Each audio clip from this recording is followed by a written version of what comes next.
Anong difference ng title sa Certificate of Title? Alamin natin. Let's talk law. Ang title is defined as our lawful cause or ground or our basis to hold or possess that which belongs to us or yung gamit natin. Ito po yung basehan natin kung bakit pwede natin hawakan ang ating gamit.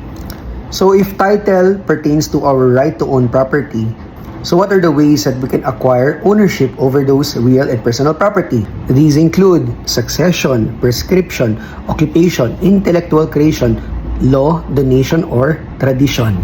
Once we acquire property, real or personal, through any of those means that I mentioned, then we are already the owner. So ano ngayon ang Certificate of Title?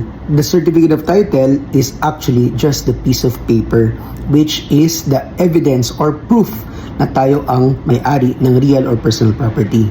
In the Philippines, the governing law is PD 1529 or the Torrent System Law. This provides that we have to follow the system of registration. When we follow the system provided, we can register the property either through original or subsequent registration. And once that is done, meron na po tayong Certificate of Title or Proof of Ownership. So in recap, title pertains to our legal right to own property, but Certificate of Title is just a paper as proof na owner tayo.